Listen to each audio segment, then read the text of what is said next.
What's going on, Forte Avenue? This is D'Amico, man. I'm here with a friend of mine. I mean, I've known him for some time. This is philanthropist. This is father. This is husband. This is, man, what don't you do? What don't you do? My motto this year is stay busy and stay relevant. Gotcha. That's it. So, whatever I can do to, advance my family, feed the family, and, do something for the community, give back, and live right, and do what, do all things under God, I'm good to go. Listen, this is none other than Mr. Yandrick Paraison. Thank you. My man. Always a pleasure. Man, thank you for Always a pleasure. For the opportunity, man. Yes. I'm gonna jump right into it, man. I know that I met you in fashion, and then you were doing modeling, but I also learned that you were into doing some acting. Which one came first? Actually, they all came at the same time. Oh, wow. Okay. A friend of mine, his name's Awa Newman, he introduced me to this whole world. I was, I'd see him in this space. He acted, modeled, and he encouraged me. He pushed me to attend an audition at his agency called, at the time, Wilhelmina Evolution. Okay. And so he felt like I had, kind of the look and, the personality to do it. And I went, and I was fortunate to be offered a contract the day I got there. And the rest is history. Wow. So yeah, that doesn't happen often, man. Yeah. I mean, it was a blessing considering that I didn't have a background in that. I didn't go through training and, classes. It was a blessing to be chosen. And I was gonna ask, as an actor, how do you know that acting was it for you? Being that you didn't necessarily have any form, how did you know that acting was it for you? Yeah, well, I always had, and part of that story is that I did express some interest. I always had a desire to be on TV. Okay. This article written about me in high school, I was the athlete of the week in track and field, and it was kind of a bio, a story about me, and they asked what I wanted to do when I grew up, and my dream was to be a TV host, like an Oprah, an Oprah on the couch, interview type thing, right? Kind of do that, and I never pursued that. I think part of it is because I didn't have the encouragement. I didn't know how to do it, and I just so I just kind of let it fall by the wayside. Your focus a lot is when you're in school, when you're in college. It's it's the attorneys, the lawyers, the different professions, the common professions. Right. There's not too many tracks that push you in that direction, and you want to do what you feel is the safe route, and that's a bit more of a risky route to take. So I just kind of let it fall by the wayside, and and my friend just kind of encouraged me and pushed me to that point. And it's funny, man, how even when you try to kind of duck destiny, that's right, it comes right back around, right? That's right. Man. That's right. Man. Yeah, it was. My mom sent me that article, a few years ago, and it just reminded me. I'm like, wow, I'd been talking about this since I was younger, since I was in high school, and so now it's coming back full circle. Man, how do you prepare when it's time to go in front of the camera? How do you prepare to do that? It depends. So obviously, perfect preparation prevents poor performance. Okay. So I'm always practicing. If it's a line, if it's a role that I have to play, lines that I have to say for a commercial or what have you, it's just a lot of practice, a lot of being in front of the mirror, practicing in front of my kids, in front of my wife, looking foolish in front of my kids, and just a lot of video recording and looking at myself and looking into myself, and and doing it that way, and then envisioning yourself in that role, envisioning yourself delivering the line. Being in front of the cast, the directors, and delivering this role, delivering the lines, and just feeling comfortable doing that. So those are some two things, just kind of putting my personality into it, just a lot of practice and envisioning myself doing that delivery of the role. And it seems as though you kind of address things as they come, but over time, have you developed a preference of roles or a genre? Like, do you prefer one role over another? And I know that there's some danger in that when it comes to typecasting, but do you prefer do you have a preference when it comes to roles? At this point, I don't have a preference. It's because I really haven't reached that point yet to where, to where I have the luxury of turning down a role or not. Right. So it's really whatever comes to me. I just prepare for it because I'm still learning. I'm still in the process of learning. Still learning. What my range is. So once I develop that, I can say, you know what, I want to do this, I want to do that. I prefer being in this space. I prefer saying no to this and yes to this. So it's still a process that I'm going through myself, and so just continuing to learn. Yeah. So do you recall? I know every day is different. Has there been a time when the day didn't necessarily go as smoothly as you like for it to go? And you could have easily been thrown off, but you pulled it together. Can you think of a particular time when that happened? Or how do you do that, man? Yeah,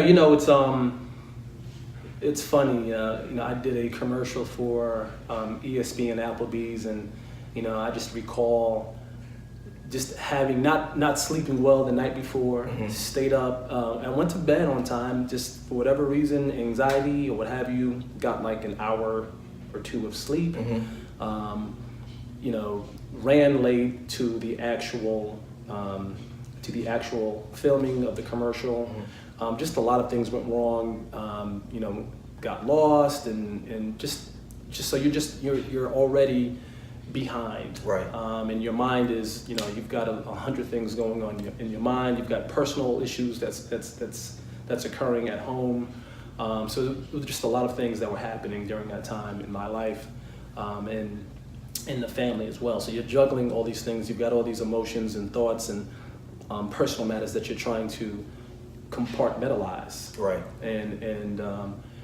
And that's the key. It's really compartmentalizing those emotions, those thoughts, putting them aside, finding a way to putting them aside. It's like the old saying: when you get into a job, you keep your emotions and your issues at home, but when you walk through that door, you try to find a way to do that, and you just calm yourself down, and just remember the big picture, the goal in hand, right? And you just try executing the best way you can, and you just really pray on it, and find a way to calm yourself down. Well, man, I can speak from my personal experience, man. You and your family are some of the best people. It's not easy to come across good people, but man, you and your family are some of the best people. Appreciate that. that I know, man. You've always been supportive of anything that I have been involved in, and I'm sure that I'm not the only one who feels that way. But because there are a lot of people who really who you all positively influence and who aspire to kind of maybe even take some of the same paths that you all have taken, who are some of the people that you look up to who inspire you as well? Yeah, my circle, the friends in my circle, and first of all, I appreciate that. Thank you for saying that. No problem.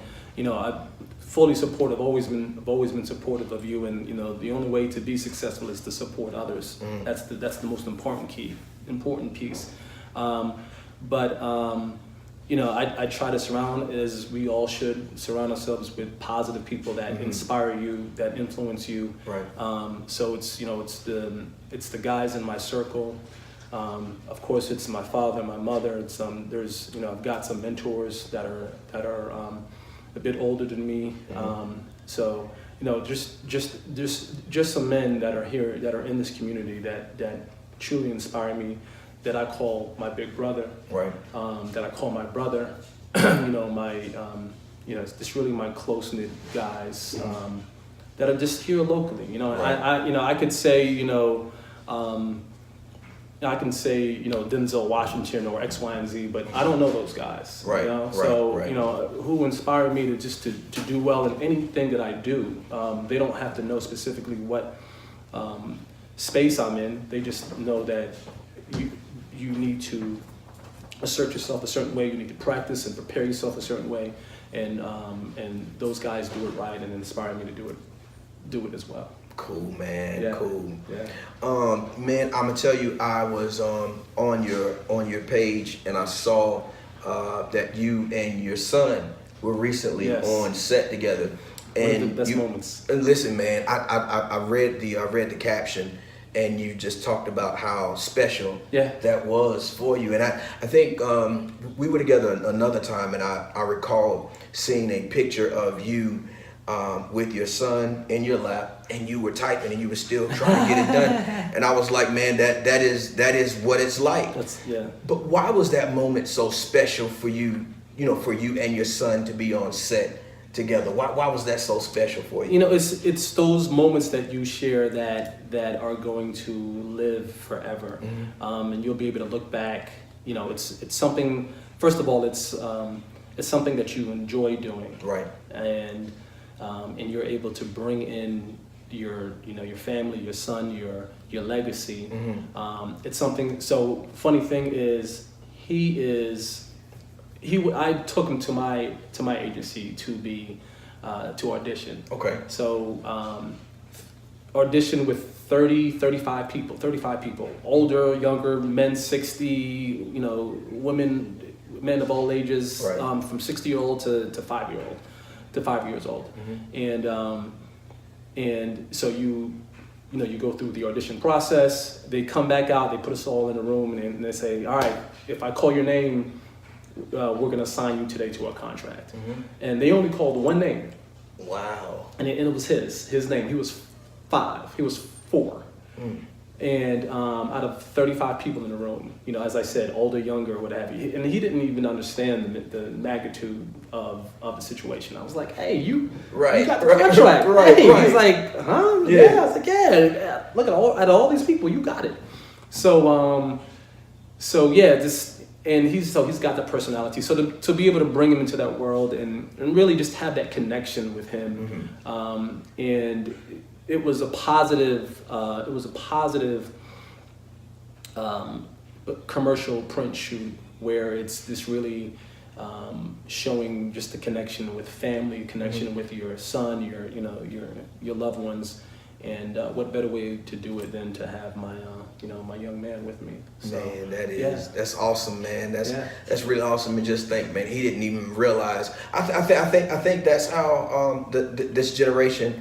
I think that's how they kind of do it, man. Not that they take anything for granted. That's not what I'm saying, but that's just like, he's just like, man, this is what I do. Yeah. It's in my genes, right? It's like, it's why are you surprised? Right. Yeah. Right. Cool, man. Well, listen, man, tell us what do you have what do you have going on now? So actually my wife and I have just finished shooting for a reality show. Okay. And 10 episodes, and the emphasis is on 6 married couples that are in different stages in their marriages. Okay. So we just finished wrapping up, and I'm praying that the editors do it justice, because we had some really, really impactful conversations, and I hope and we've unpacked a lot of different issues, different topics that you don't see Black men in general speak on. You know, family, marriage, raising their kids, just, you know, finances, all that, you know, just guys getting together and having conversation. This is one of the first reality show where the emphasis is on the men and the women. Gotcha. So there's just a lot of capturing of conversations of us, you know, going into those things, and so I'm hoping that we do it well, that it's shown well, but I'm confident that it will be. You know, Oprah's got that brand, so I'm sure she wants it to be shown right and to represent her brand right. But you know, we want to represent Charlotte. We pulled in as many Black businesses as we could. Yeah. Some Black businesses, some businesses weren't ready for it. Some were, so we pulled in who we could. We were just trying to bring that opportunity and put Charlotte on the map. So we hope that Charlotte is represented and we're represented, and marriages are represented well in this series. So there's just a little bit of drama, Gotcha. a little bit, because you've got to just a little bit, but that's the reality. You know, in friends and family, you're gonna have those disagreements. You know, but you know, we're not out there throwing glasses or throwing water in people's face or whatever. It's nothing crazy like that. But you're gonna have some of those disagreements that are captured on camera. But for the most part, it's us being men and being family, and all that. So looking forward to that. 10 episodes, obviously nationwide, and we're hoping that we get picked up and go to a second season. Well, man, listen, because of those who are involved, and I'm sure it'll be done in, with so much taste, man, that we'll be proud, man. I'm proud anyway, man. I'm proud anyway, man. And thank you. The fact that you all utilize the platform to again highlight the businesses and because Charlotte, I definitely believe that Charlotte has a lot to offer, man. So kudos to you all, man. Totally. There's hidden gems. There's people that are undiscovered in Charlotte. So we want to bring more attention. And from what I understand, there's more shows that are and more producers that are now looking at Charlotte as a result of our show. Gotcha. So there's going to be more opportunity coming to Charlotte outside of us. So I think we need to be ready. Man, I'll ask, man, any advice for upcoming actors and or actresses? Yeah, I would say, obviously the obvious ones, it's practice, it's persevere, it's continue to hone your craft, be ready for that call, be persistent, keep looking for those opportunities. Not every opportunity is a good one, so you've got to find a way to use that discernment to find out which ones are good. Link up with a mentor or with someone that may know the road, and and I'm always available.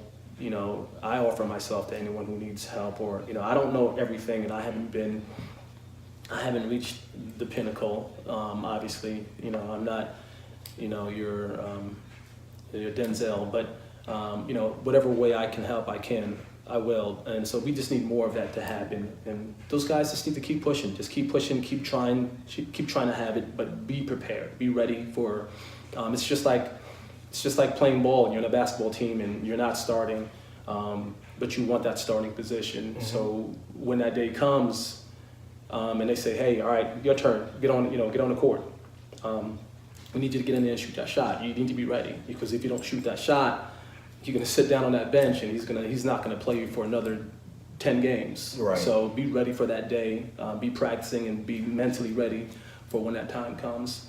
But yeah, I think I hope I answered your question there. Oh man, absolutely, man. And again, man, I thank you so much, man. I know that you have to get out of here, man. Yeah. Man, with your schedule, man. Again, I just thank you so much for your time, welcoming me into your beautiful home, man. You and your family. Hey, anytime. Yes, anytime, sir. Yes, sir. Yes, anytime. Sir. Anytime. Well, listen, you've heard it first. I'm here with my man Yandrick. Thank you again, man. Anytime, All brother. right. Many Yes, sir. blessings.